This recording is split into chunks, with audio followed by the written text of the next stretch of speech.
Welcome back to the podcast. I have a first time guest on the show, Ray MacKay, who's also a writer.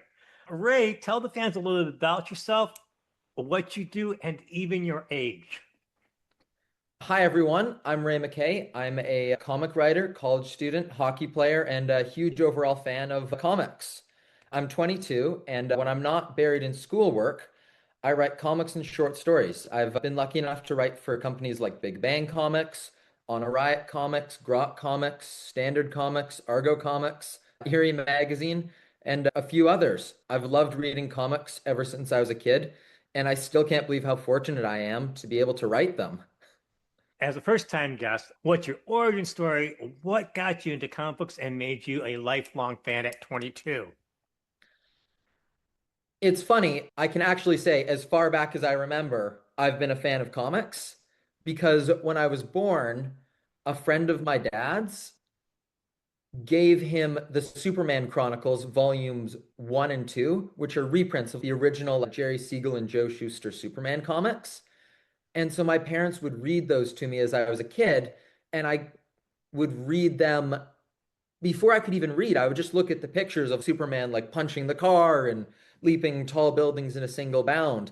And as I learned to read, I would read those comics. One of the first things I ever read was Superman. My family noticed how much I liked them. So I got more superhero books as I grew up. Eventually, I got the Batman Chronicles, but not until I was a little older because those are pretty dark. And I think when I was 9, my aunt got me the original Lee Kirby Captain America, which blew my mind at the time. From there, I was hooked. We're going to be talking about Pooh versus Bambi in a second here. Are you with Zenescope Comics? I'm definitely familiar and a fan, but by no means an expert. I'm a big fan of a lot of their titles like Robin Hood and Van Helsing, but I've read a lot more of their modern or more recent output with books like Sherlock Holmes and Killer Cobra and Terror and Fury, and of course, Pooh versus Bambi. So, what type of fan would be interested in buying a Zenescope comic book? Man, I'd I have know to I threw say that one to no, it's at a you. good one. It's a good one. The thing is, they really do like good action-packed, entertaining stories. So I'd have to say anyone who likes good superhero comics or good horror comics. They've got some really creepy horror comics. When I was at San Diego Comic-Con, they were giving away the latest issue of their Grim Tales of Terror comic, and it was about like an old arcade game that was like haunted and it would appear in your arcade when you least expected it, I think. It was a really interesting and a creepy story. Now, you and I both met last summer at the San Diego Comic Con, and we were both on the Mighty Crusaders panel with Rick Offenberger and a few other people. Now, you saw this comic book at the Zenescope booth. Is that correct? What made you buy it? It's funny because I first saw the book right after our panel. Like the panel finished up, it was a great time, amazing time talking about the Mighty Crusaders. And then I went down to wander the convention floor, and I didn't mean to buy Pooh versus Bambi. I was checking out the Zenescope booth because I like their comics. I wanted to buy a few of them. I also wanted to talk to them about the possibility of getting hired on as a writer. I picked up a three-issue miniseries that Zenescope had just put out, Terror and Fury, which was a revamp of the public domain superheroes, the Black Terror and Miss Fury. When I picked up Terror and Fury, they had Pooh versus Bambi on display, and I was just really struck with the concept and the cover art and almost the absurdity of it. But I'd already picked up one series and I was on a bit of a tight budget. So I got my Terror and Fury and I took it home and I started reading it. And it was great. But for the rest of the day and even into the night, I couldn't get the idea of Pooh versus Bambi out of my head. So the next day I went back and bought it and I have no regrets.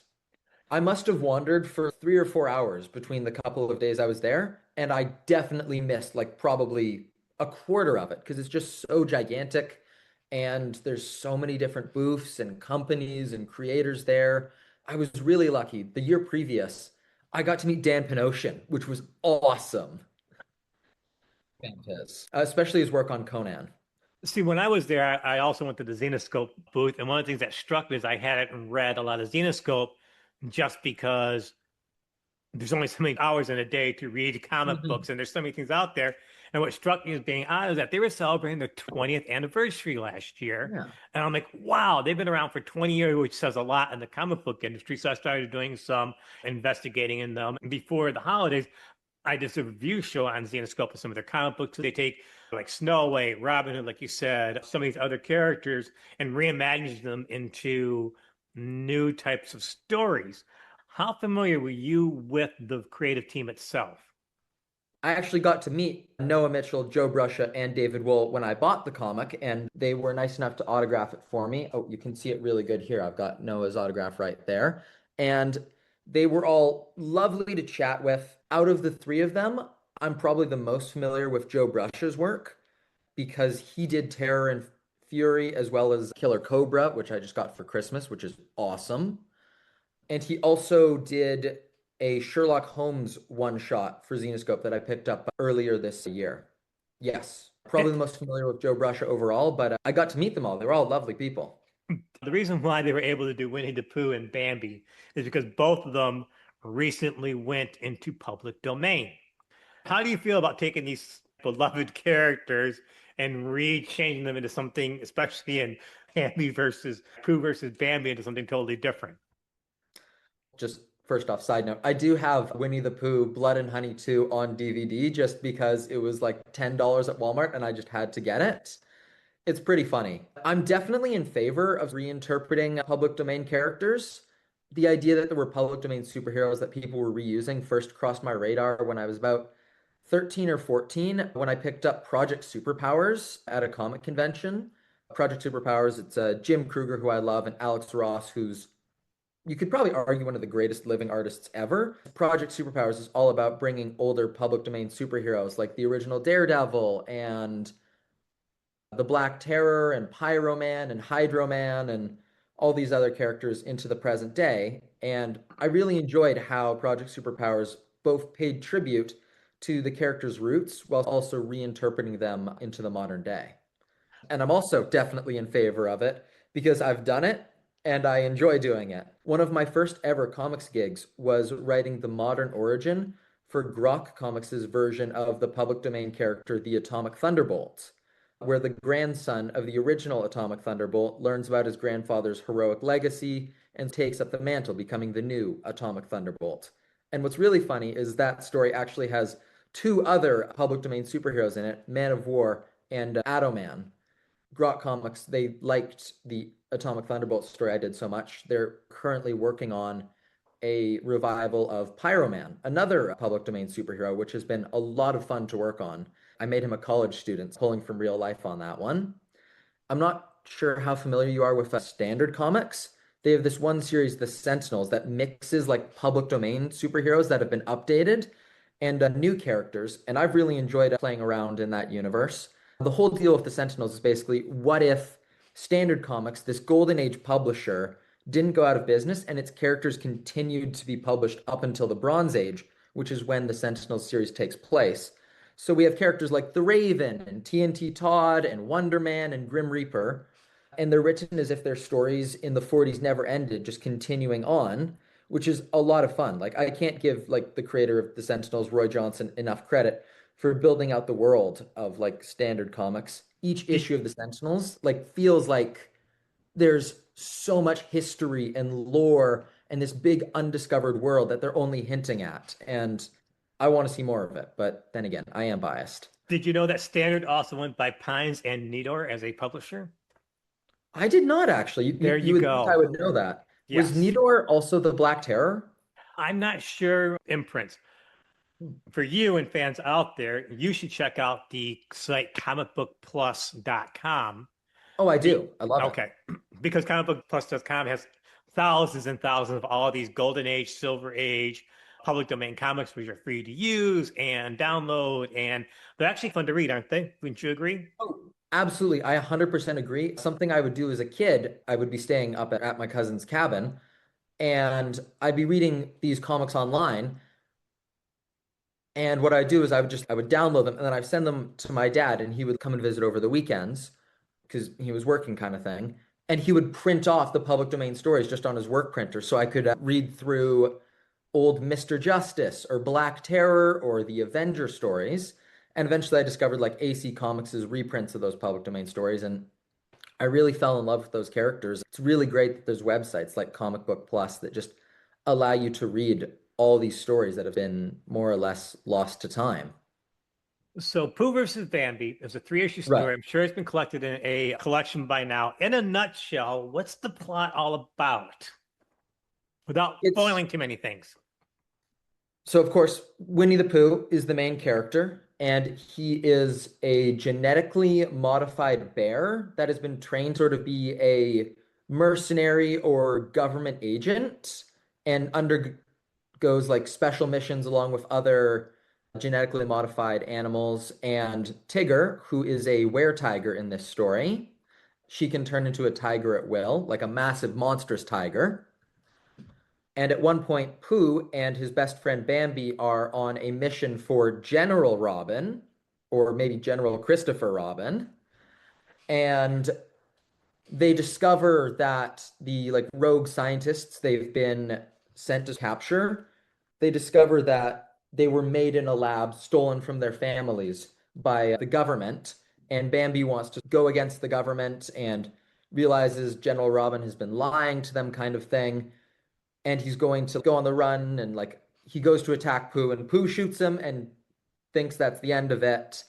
And Pooh goes into hiding because he's not sure who to trust. And then it picks up a couple years later where he's just a bear living in the woods until he's found by General Robin and asked to do one last mission, one last job. And he's paired up with Piglet, who's a blonde secret agent with pigtails, not an actual pig like in the original stories, but it's a interesting twist. And they're sent on a mission that may or may not have something to do with Bambi, the former best friend and former agent that Pooh thinks he killed. Or did he kill him? So it was three issues. Do you think it Yeah. was just done for shock value just to get attention? Was it satire? Was it really a good exploration of some darker stuff that you don't normally see? What was your overall feel of it? Your mileage may vary, but I really enjoyed the series. I think they were doing a good job of making the new public domain status of Winnie the Pooh and Bambi, Piglet, and Tigger work within the Zenescope comics world and the tone Zenescope has established for their books. It's a fun series. I was impressed by how well the creators introduced and revamped the characters. Like I said, Tigger is a were-tiger. Roo is a hyper-muscular kangaroo creation that has super-powered kicks. And then there's Piglet and General Robin, and I thought it was a pretty fun, engaging revamp. I thought it was a pretty genuine exploration of the world and the characters within, and it ends in a way that sort of sets up a fun sequel. I would have to say they probably used the shock value of Pooh versus Bambi to hook you into a great story. Does it connect anywhere with the overall Zenescope mythos, or is it separate to itself? To the extent of my knowledge, no. Again, I'm not an expert on Zenescope. Whereas like books like Killer Cobra do directly tie into the larger sort of Zenescope grim universe. So, what type of fan would enjoy reading this type of comic book? Would be any fan, and let's make it clear that it is for an mature audience. Pooh versus Bambi. Bambi does gore a couple people on his antlers, which is pretty gnarly. But I think this could appeal to any fan of comics. It's engaging, entertaining, action-packed, written, really well drawn, and the characters are more than just basic archetypes or cashing in on the fact that it's Pooh or Bambi. But I think fans of Hellboy and Sakamoto days would especially enjoy it. Pooh really reminds me of Sakamoto from the manga series, which, if you're not familiar, it's about a former mercenary assassin who retires to open basically a grocery store and he gets older and out of shape. But when push comes to shove, he can still throw down and still has all the amazing assassin moves that made him a legend and a living weapon. And Pooh really reminded me of that. Like he's a bit older. Pretty cool miniseries. It's definitely an out there concept, Pooh versus Bambi, but it's pulled off well. Fun watching Winnie the Pooh say, "Oh bother," but then go full John Wick, guns a blazing. and fight a giant spider. And I hope they do, like the sequel series that they set up. And oh, yeah, Terror and Fury, the series that I initially bought that day, is also great. Love the Black Terror. Love the redesign they did of him where they give him a big shield with a skull on it that he throws at vampires. That was a lot of fun. Can't recommend this book enough. And final thought would just be thanks for having me on and letting me talk about such a wild and wacky comic. Ray MacKay, upcoming comic book writer. Thanks for having me. It's been really fun.